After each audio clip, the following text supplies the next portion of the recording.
Welcome to the Rugby Obsession Deep Dive. Imagine playing the most brutally physical contact sport on Earth, and you're just traversing 3 different continents, Oh, yeah. shifting through multiple time zones, facing the top-ranked teams in the world, all for 6 straight months. It's completely insane. It really is. I mean, that is the literal gauntlet the Springboks are facing in 2026. And before we explain how Rassie Erasmus plans to survive it with this highly calculated 40-man master stroke, I want to quickly remind you to subscribe to the Rugby Obsession YouTube channel and newsletter from the link in the description. Because you really do not want to miss what we have coming up. Exactly. So Yeah. look, today our mission is to basically decode the roster for the upcoming Springboks alignment camp down in Cape Town. Because on the surface, it reads just a standard press release of names. Right, just a list. Yeah, but if you look closely at the mechanics of who was chosen and why, you see something much more profound happening. You really do. You see a masterclass in decoupling learning from performing. I mean, for anyone listening as a fan, you know that sinking feeling, right? Oh, the worst. When your star fly half or your starting hooker goes down clutching a knee in the first 10 minutes of a crucial test match, your stomach just drops. Because you instantly worry about the drop-off in quality with the guy replacing him. Exactly. And what we are analyzing today is a highly transparent window into how the coaching staff is ensuring that panic never sets in. This isn't just an administrative list of players showing up for fitness drills. Right. It's the exact blueprint the world champions are using to build a feel-safe system, designed to completely dominate the next 2 seasons. And honestly, the strategic foresight here is something to really celebrate. It's amazing. They are constructing a safety net out of young, hungry players long before the high-stakes matches even kick off. Okay, so let's break down the raw materials of that safety net. We're looking at a 40-man squad, and the split is a classic reflection of the Springbok power game, right? Yep. 25 forwards and 15 backs. Classic Rassie. Yeah, classic. But what stands out to me is the specific crucible these players are being pulled from. The roster heavily features guys who have been just bruising their way through the URC, the Champions Cup, and the Challenge Cup this season. And we really need to explain why performing in those specific competitions is the prerequisite for this camp. Take the United Rugby Championship, for example. Okay. The URC exposes these guys to drastically different styles of play and environments on a week-to-week basis. I mean, they might play a slow, freezing, highly tactical kicking game in Galway, Ireland on a Friday night. Miserable conditions. Right, and then they have to execute a breathless, high-altitude running game in Pretoria literally 7 days later. That forces a rapid development of adaptability. Which is huge. And then you add in the Champions Cup, which is essentially the pinnacle of European club rugby. Yeah, test match intensity. Exactly. So you have a pool of players who are already battle-tested in wildly fluctuating conditions, and that adaptability is precisely what Erasmus is looking for to build out his depth. Spot on. Let's get into the specific names, though, because that adaptability is glaringly obvious when you look at the personnel mix. You have Embrose Papier, the Bulls scrum-half. Yes. The reports highlight that he has been consistently overlooked for national duty for a while now. He's just been grinding away domestically. And finally, he gets his chance in this alignment camp. Mechanically speaking, why is it so critical to get a scrum-half properly aligned in a camp setting like this? Because the scrum half is the metronome of the entire team. I mean, they touch the ball more than any other player on the pitch. That's true. They dictate the tempo, the direction of the attack, the communication between those heavy forwards and the fast outside backs. If your scrum half doesn't know the playbook fluently... Or doesn't understand the specific communication shorthand of the Springbok system. Exactly. If they don't have that shorthand, the entire attack lags by a half-second. And in international rugby, a half-second delay is literally the difference between a line break and getting driven backward into the turf. Bringing Papier in now means teaching him the team's specific vernacular so that if he gets called up mid-season, the system just doesn't stutter. That makes perfect sense. And, on the completely opposite end of the experience spectrum from Papier, you have the raw, totally untested recruits. And the newbies? Yeah, there are 10 uncapped players here, including guys like Paul de Villiers and Frank Horn. but two specific names jumped out at me because they're getting their first ever camp invites. That's Lions loose forward Sibaboli Mahash and Sharks utility back Zikethlo Siaya. Oh, Sigai is a perfect example of how Erasmus uses utility backs as basically a strategic cheat code, especially when dealing with heavy travel schedules. How so? Well, when you only have 23 spots on a match day roster, a player who can seamlessly shift between wing, fullback, and outside center, they essentially save you an entire roster spot. Oh, It just gives the coaching staff immense flexibility on the bench. So, taking a step back from the individual players for a second, the structure of this camp feels really unique to me. It's like Erasmus isn't just building a rugby team, he's building an open source operating system. I like that analogy. Because he knows he will have to swap out the hardware of the players when injuries inevitably strike. This camp is about teaching these 10 uncapped players the base code so that when they get plugged into the starting 15, the system doesn't just crash. Right. They get to learn this operating system in a boardroom setting, without the immediate terror of a test match weekend hanging over their heads. And taking that operating system analogy a step further, Erasmus isn't just handing these 10 brand new recruits a manual and saying, hey, go read it. Right. He is intentionally mixing them in with returning alignment camp players. You look at guys like Andre Hugo Venter and Henko van Wyk. They've attended these camps in previous years, but they're still young enough to relate to the new guys. Yeah, peers, essentially. Exactly. By grouping them together with Mahash and Siaya, the coaching staff creates a layered mentoring environment. The teaching doesn't just happen during tactical film sessions. It happens in the hotel lobby, in the dining hall, during the dynamic warm-ups. So the returning youth basically translate the culture for the incoming youth. Yes. Creating this space for the rookies actually requires a massive sacrifice, though. To give them this room to grow, Erasmus had to leave the room half empty. But wait, before we get into the psychology of the missing veterans, make sure to subscribe to the Rugby Obsession YouTube channel and newsletter from the link in the description. Awesome. Okay, so let's talk about the injured players, because several highly experienced veterans who have been the absolute bedrock of the Springboks setup are currently ruled out. It is a really critical piece of context. Yeah. The names we are used to seeing dominate the team sheets, they just aren't in Cape Town right now. But Erasmus has stated that the objective of this camp is explicitly purpose and goal-driven.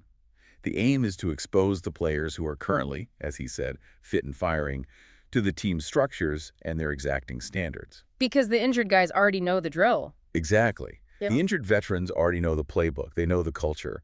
So their physical absence provides a golden opportunity to get the next tier of players ready. It's about ensuring that when a gap opens up, these guys can just step in and deliver. Wow. And to your point about the open source operating system, the physical camp in Cape Town is literally just phase 1. There is already a follow-up virtual camp scheduled from May 19 to May 21. Wait, a virtual rugby camp. I imagine that's heavily focused on, film study and playbook retention. Oh, absolutely. Testing what they absorbed in Cape Town without the physical fatigue of actually being on the pitch. Exactly. It reinforces the cognitive side of the game. They learn the physical execution on the grass in Cape Town, and then 2 months later, they log in to prove they've retained the tactical nuances. It keeps them engaged with the Springbok environment, even while they are back playing for their respective clubs. Okay, I want to challenge the psychology of this setup, though, specifically regarding the absent veterans. I look at the human nature of walking into a Springbok camp. You put on the green and gold training kit, right? Yeah. Even if the seasoned legends are injured and sitting at home, the ghost of those players is still in the room. If I'm an uncapped guy like Zikethlo Siaya, I know I am standing where a World Cup winner usually stands. Right, the pressure. Does the absence of the veterans actually make this more intimidating? Doesn't that create a different kind of suffocating pressure? The expectation to immediately perform like the giant who usually occupies that locker? It's a fair challenge. And it's something sports psychologists study extensively, actually. But I argue that removing the established veterans temporarily from this specific camp heavily accelerates the rookie's development. Oh. By removing the social hierarchy of the locker room.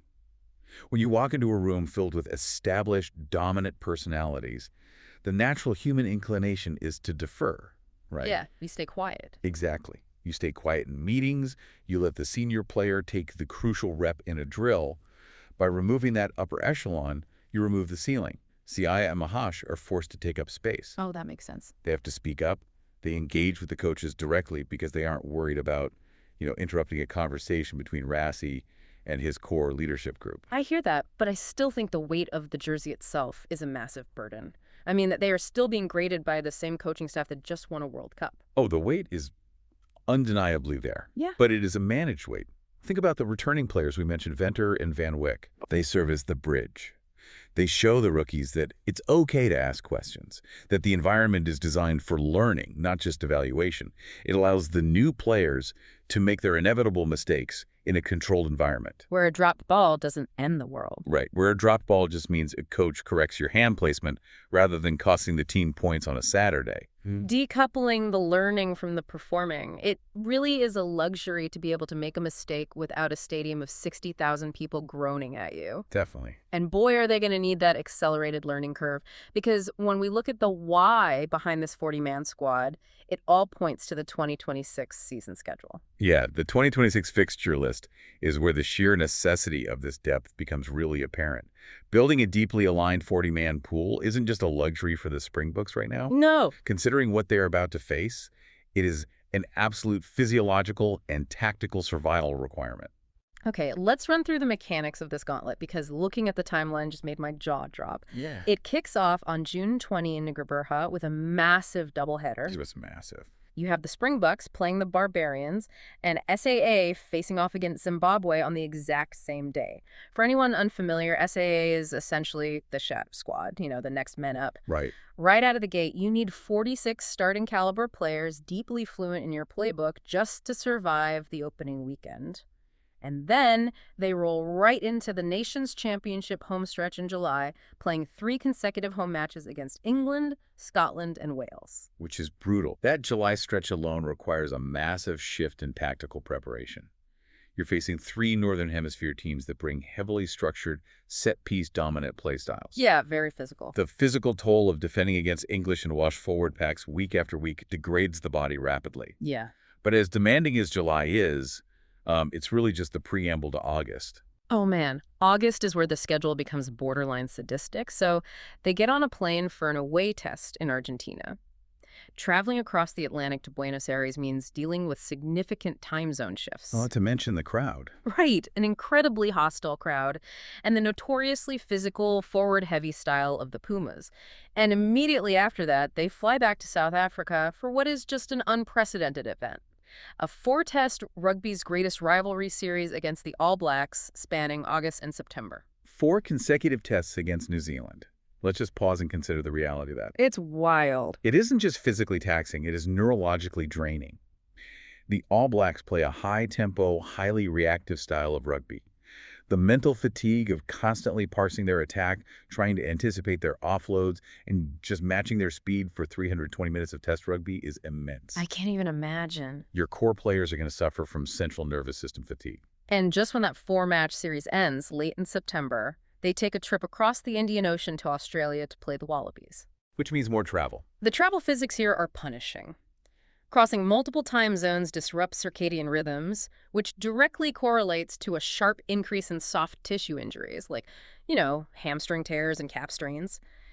You simply cannot put a fatigued player on a long-haul flight, land in Australia, and expect their muscles to fire perfectly in a high-intensity collision sport. Which is exactly why you need a guy like Paul de Villiers or Frank Horn fully integrated into the system right now. Yes. When a veteran inevitably pulls a hamstring in Perth because his body is depleted from the All Blacks series, you need a replacement who already knows the exact line-out calls and defensive reads.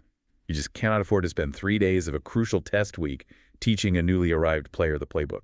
And somehow the marathon still isn't over, because in November, they pack up and head north for the European leg of the Nations Championship. They are facing Italy, France, Ireland, and then capping it all off with the London finals. It's endless. By the time they hit Paris and Dublin, they are playing in the freezing Northern Hemisphere winter on heavy, muddy pitches, which drains the legs even faster. Well, when you look at the physiological toll of moving from the high-altitude, dry conditions of South Africa to the humidity of Argentina, back home, over to Australia, and then into the freezing European winter. It's a world tour of pain. It is. You physically cannot survive this with a 30-man squad. The attrition rate will be too high. Erasmus's decision to intensively train 40 players in Cape Town far away from the pressures of game day, is literally the only logical way to ensure the machine doesn't break down in November. It fundamentally changes how you view this press release. It's not just a list of players, it is a meticulously crafted insurance policy against a brutal calendar. Definitely. They're looking at a 6-month war of attrition, acknowledging the physical limits of the human body and preparing the reinforcements months in advance. I am incredibly excited to watch how this rotation strategy plays out during the season. It's going to be fascinating. It really is. And I want to know what all of you listening think about this approach. Don't forget to subscribe to the Rugby Obsession YouTube channel and newsletter from the link in the description. Please drop your thoughts and your opinions in the comments. We read them all, and we love seeing your perspectives on how these deep dives translate to the games you watch. And, as you process the sheer scale of the 2026 gauntlet we've just mapped out and the fresh blood being introduced in Cape Town, I'm going to leave you with one final thought. Okay, let's hear it. Consider the inevitable chaos of this upcoming global tour. Injuries will happen, form will fluctuate. Which of these 10 uncapped alignment camp graduates is going to be the one who unexpectedly steps off a plane in November, slots perfectly into the operating system, and saves a crucial test match against a giant like Ireland or France? That is a great question. The breakout star of the 2026 season might just be sitting in a boardroom in Cape Town right now. Thank you for listening to the Rugby Obsession Deep Dive, and we'll look forward to you listening to our next episode.